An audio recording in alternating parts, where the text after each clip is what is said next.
ತಪ್ಪು ಮಾಡಿದ್ರೆ ಕಾನೂನು ರೀತಿಯಲ್ಲಿ ಕ್ರಮ ಆಗಲಿ ಅಂತ ಹೇಳಿ ಮಗಳ ವರ್ತನೆಯನ್ನ ಒಪ್ಪಿಕೊಂಡಿದ್ದಾರೆ ಬಿಜೆಪಿ ಶಾಸಕ ಸುರೇಶ್ ಗೌಡ. ಬಹಳಷ್ಟು ಕುತೂಹಲ ಇತ್ತು. ಶಾಸಕರ ಮಗಳಾಗಿ ಒಂದು ಗರ್ಭಗುಡಿ ಪ್ರವೇಶಕ್ಕೆ ಸಂಬಂಧಪಟ್ಟಂಗೆ ಆರತಿ ಉಕ್ಕಡ ದೇವಸ್ಥಾನದಲ್ಲಿ ಪಿಎಸ್ಐ ಮೇಲೆ ಹಲ್ಲೆಯನ್ನ ಮಾಡಿರ್ತಾರೆ. ಅಲ್ಲಿರೋದು ಮಹಿಳಾ ಎಸ್ಪಿ, ಕೈ ಮಾಡಿದ್ದು ಮಹಿಳೆ, ಮತ್ತೆ ಕರ್ತವ್ಯ ನಿರತ ಮಹಿಳಾ ಅಧಿಕಾರಿ ಮೇಲೆ ಕೈ ಮಾಡಿರೋದು ಶಾಸಕರ ಮಗಳಾಗಿದ್ಕೊಂಡು, ಡಿವೈಎಸ್ಪಿ ಹೆಂಡತಿ ಆಗಿದ್ಕೊಂಡು ಅದೇ ಡಿಪಾರ್ಟ್ಮೆಂಟ್ನ ಒಬ್ಬ ಸಿಬ್ಬಂದಿ ಮೇಲೆ ಹಲ್ಲೆ ಮಾಡಿದ್ದು ಎಷ್ಟು ಮಟ್ಟಿಗೆ ಸರಿ ಅಂತ ಹೇಳಿ ಪ್ರಶ್ನೆಗಳು ಮೂಡಿತ್ತು. ಈಗ ಅಪ್ಪ ಐಶ್ವರ್ಯ ಅವರ ಅಪ್ಪ ಸುರೇಶ್ ಗೌಡ ಅವರು ಈ ಬಗ್ಗೆ ಪ್ರತಿಕ್ರಿಯೆ ಕೊಟ್ಟಿದ್ದಾರೆ. ನಾವು ಅಹಂಕಾರ ಮಾಡಬಾರ್ದು, ತಪ್ಪು ಮಾಡಿದ್ರೆ ಶಿಕ್ಷೆ ಆಗಲಿ, ನನ್ನ ಮಗಳು ಆ ಸಂದರ್ಭದಲ್ಲಿ ತಾಳ್ಮೆಯನ್ನ ಕಳ್ಕೊಳ್ಬಾರ್ದಾಗಿತ್ತು, ಇದನ್ನ ಇಲ್ಲಿಗೆ ಮುಕ್ತಾಯ ಮಾಡಿ ಬೆಳೆಸಬೇಡಿ ಅಂತೇಳಿ ರಿಕ್ವೆಸ್ಟ್ ಮಾಡಿದ್ದಾರೆ. ಮಗಳು ಐಶ್ವರ್ಯ ವರ್ತನೆ ಬಗ್ಗೆ ಶಾಸಕರು ಹೇಳಿಕೆಯನ್ನು ಕೊಟ್ಟಿದ್ದಾರೆ. ಇಲ್ಲಿ ಕಂಪ್ಲೇಂಟ್ ಆಗಿದೆ. ಇಷ್ಟು ದಿನ ಆದರೂ, ಯಾಕಂದ್ರೆ ಭೀಮನ ಅಮಾವಾಸ್ಯೆ ದಿನ ಈ ಘಟನೆ ನಡೆದಿದ್ದು, ಕಂಪ್ಲೇಂಟ್ ಆಗಿದೆ.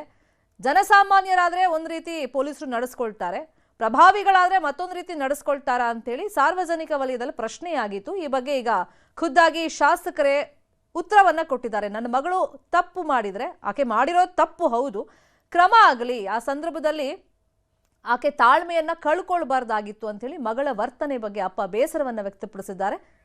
ಹಾಗಾದ್ರೆ ಏನ್ ಹೇಳಿದ್ದಾರೆ ಸುರೇಶ್ ಗೌಡ್ರು ನೋಡೋಣ. ಮಾತಿಗೆ ಬೆಳೆದು ನನ್ನ ಮಗಳೇನೋ ಕಪಾಳಕ್ಕೇನೋ ಹೊಡೆದಿದ್ದಾಳೆ ಅಂತೇಳಿ ನಾನು ಟಿ ವಿಲಿ ನೋಡಿದೆ. ನನ್ನ ಮಗಳು ಹೇಳಿದ್ದು ಗಲಾಟೆ ಆಗಿದ್ದು ನಿಜ ಅಂತ ಹೇಳಿದ್ದು. ದೇವಸ್ಥಾನದಲ್ಲಿ ಯಾವಾಗಲೂ ಶಾಂತಿಗೆ ಹೋಗೋದು, ಗಲಾಟೆ ಆಗಬಾರ್ದಾಯ್ತು. ನನ್ನ ಮಗಳು ತಪ್ಪಿದರೆ ನಾನು ಕ್ಷಮೆ ಕೇಳ್ತೀನಿ. ಯಾಕೆಂದರೆ ದೇವಸ್ಥಾನದಲ್ಲಿ ಯಾವುದೇ ಕಾರಣಕ್ಕೂ ನೆಮ್ಮದಿಗೆ ಹೋಗಿ ನೆಮ್ಮದಿ ಹಾಳು ಮಾಡ್ಕೋಬಾರ್ದು. ಆ ಸಬ್ ಇನ್ಸ್ಪೆಕ್ಟ್ರ್ ಏನು ಹೇಳಿದ್ರೋ ಪಾಪ ಗೊತ್ತಿಲ್ಲ ನನಗೂ. ಅವ್ರ ಕರ್ತವ್ಯದಲ್ಲಿ ಇರಬೇಕಾದ್ರೆ, ಒತ್ತಡದಲ್ಲಿ ಇರಬೇಕಾದ್ರೆ ಏನೋ ಅಂದಿರ್ತಾರೆ. ಆದರೆ ಸಾರ್ವಜನಿಕ ಜೀವನದಲ್ಲಿರುವಂಥ ನನ್ನ ಮಗಳಿಗೆ ತಾಳ್ಮೆ ಇರಬೇಕಾಗಿತ್ತು. ಅವಳಿಗೆ 2 ಮಕ್ಕಳಿರೋದ್ರಿಂದ ಒತ್ತಡದಲ್ಲಿ ಏನೋ ಆಗಿದೆ. ನಾನು ನನ್ನ ಮಗಳ ಮಾಡಿರೋಂಥ ತಪ್ಪಿಗೆ ನಾನು ಕ್ಷಮೆ ಕೇಳ್ತೀನಿ, ಇದು ಮುಂದೆ ಆಗ್ದಂಗೆ ನೋಡ್ಕೊಳ್ತೀನಿ. ನನ್ನ ಮಗಳಿಗೂ ಹೇಳಿದ್ದೇನೆ, ತಾಳ್ಮೆ ಕಳ್ಕೋಬಾರ್ದು ಸಾರ್ವಜನಿಕ ಜೀವನದಲ್ಲಿ ಅಂತೇಳಿ. FIR ಮಾಡಿದ್ದಾರೆ, ಆಯಿತು. ನಾನು DGಗೂ ಗಮನಕ್ಕೆ ತಂದಿದ್ದೇನೆ. ಒಂದು ತನಿಖೆ ಮಾಡಿ, ಡಿಪಾರ್ಟ್ಮೆಂಟ್ ಲೆವೆಲಲ್ಲಿ ತನಿಖೆ ಮಾಡಿ, ಯಾವ ತಪ್ಪಿರ್ತದೆ ತಪ್ಪಿಗೆ ಶಿಕ್ಷೆ ಆಗಲೇಬೇಕು ಕಾನೂನಲ್ಲಿ. ನನ್ನ ಮಗಳು ತಪ್ಪಿದರೆ ನೋಡೋಣ ಏನಾಗುತ್ತೆ ಅಂತ ಕಾನೂನಲ್ಲಿ ಹಾಕಿದ್ದಾರೆ. ಕೋರ್ಟಲ್ಲಿ ನಾನು ಕೂಡ ಅದನ್ನು ಮಾತಾಡ್ತೀನಿ. ಮಾತಿಗೆ ಬೆಳೆದು ಇದೇ ವಿಷಯವಾಗಿ ಇನ್ನಷ್ಟು ಡೀಟೇಲ್ ಆಗಿ ಇನ್ಫಾರ್ಮೇಶನ್ ಕೊಡ್ತಾ ಹೋಗೋದಕ್ಕೆ ಫೋನ್ ಸಂಪರ್ಕದಲ್ಲಿ ಕನೆಕ್ಟ್ ಆಗಿದ್ದಾರೆ ನಮ್ಮ ರಿಪೋರ್ಟರ್ ಶರಣು ಹಂಪಿ. ಇಲ್ಲಿ 16 ಪ್ರಶ್ನೆಗಳು ಉದ್ಭವ ಆಗಿತ್ತು. ಅಂದ್ರೆ ಪ್ರಭಾವಿಗಳಿಗೊಂದು ನ್ಯಾಯ, ಜನಸಾಮಾನ್ಯರಾದ್ರೆ ಕಂಪ್ಲೇಂಟ್ ಆದ್ರೆ ಬೇರೆ ರೀತಿ ಪೊಲೀಸರು ನಡೆಸ್ಕೊಳ್ತಾರಾ ಅಂತೇಳಿ. ಮತ್ತೆ ಈ ದೇವಸ್ಥಾನದಲ್ಲಿ ಇಷ್ಟೆಲ್ಲ ಡ್ರಾಮಾ ಕ್ರಿಯೇಟ್ ಆದ್ರೂ ಅಲ್ಲಿ CCTV ಫುಟೇಜ್ ಯಾಕೆ ಪ್ರೊವೈಡ್ ಮಾಡ್ತಿಲ್ಲ, ಇದ್ರ ಬಗ್ಗೆನೂ ಪ್ರಶ್ನೆಯಾಗಿತ್ತು. ಈ ಬಗ್ಗೆ ಶಾಸಕರಿಗೆ ಏನ್ ಹೇಳಿದ್ದಾರೆ? ಶರ್ಮಿತಾ, ಭೀಮನ ಅಮಾವಾಸ್ಯೆ ದಿನ, ಯೂಶಲಿ ಅಮಾವಾಸ್ಯೆ ದಿನ ಅಲ್ಲಿರುವಂತ ಉಕ್ಕಡಗೇಶ್ವರ ದೇವಸ್ಥಾನದಲ್ಲಿ ತುಂಬಾ ರಶ್ ಇರುತ್ತೆ.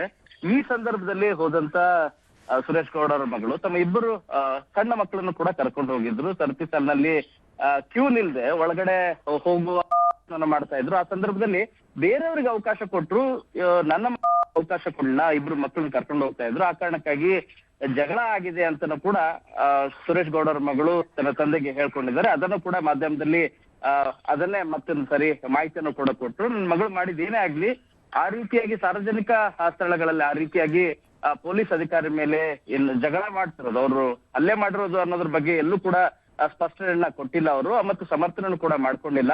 ಅವ್ರು ಹೇಳಿದ್ದು ಜಗಳ ಹೇಳಿ ನನ್ನ ಮಗಳು ಹೇಳಿದ್ದು. ಈ ಕಾರಣಕ್ಕಾಗಿ ಆ ರೀತಿ ಮಾಡೋದು ತಪ್ಪು. ಸಾರ್ವಜನಿಕ ಸ್ಥಳಗಳಲ್ಲಿ ಅಂತಲ್ಲ, ಬಟ್ ಎಲ್ಲೇ ಆ ರೀತಿಯಾಗಿ ನಡೆದುಕೊಳ್ಳೋದು ಸರಿಯಲ್ಲ. ಈ ಹಿನ್ನೆಲೆ ಪೊಲೀಸ್ ಕಾನೂನು ರೀತಿಯಾಗಿ ಏನ್ ಕ್ರಮ ಕೈಗೊಳ್ಬೇಕು ಕೈಗೊಳ್ಳಿ. ನನ್ನ ಮಗಳು ನಿಜವಾಗ್ಲೂ ಕೂಡ ತಪ್ಪು ಮಾಡಿದ್ರೆ, ಅಂದ್ರೆ ಕಪಾಳ ಕೊಡಿದ್ರು ಅನ್ನೋಂತ ಏನ್ ಗಂಭೀರ ಆರೋಪ ಏನಿತ್ತು, ಈ ಹಿನ್ನೆಲೆ ಹೊಡೆದಿದ್ರು ಆಯ್ತು ಅನ್ನೋದಾದ್ರೆ ಕಾನೂನು ಕ್ರಮ ಕೈಗೊಳ್ಳಿ, ನಾನು ಕೋರ್ಟ್ಗೂ ಕೂಡ ಹೋಗ್ತೀನಿ ಅಂತನೂ ಕೂಡ ಈ ಸಂದರ್ಭದಲ್ಲಿ ಸ್ಪಷ್ಟೀಕರಣ ಕೊಟ್ಟಿದ್ದಾರೆ. ಮತ್ತು ಮನವಿಯನ್ನು ಕೂಡ ಮಾಡ್ಕೊಂಡಿದ್ದಾರೆ. ಹೌದು, ನನ್ನ ಮಗಳು ತಪ್ಪು ಮಾಡಿದ್ದಾಳೆ, ದಯಮಾಡಿ ಕ್ಷಮಿಸಿ ಸರಿ ಅಂತ ಹೇಳಿ ಮನವಿಯನ್ನು ಕೂಡ ಮಾಡ್ಕೊಂಡಿದ್ದಾರೆ. ಶರ್ಮಿತಾ, ಫೈನ್, ಫಾಲೋ ಅಪ್ ಮಾಡೋ ಸುದ್ದಿನ. ಥ್ಯಾಂಕ್ ಯು ಶರಣು ಹಂಪಿ.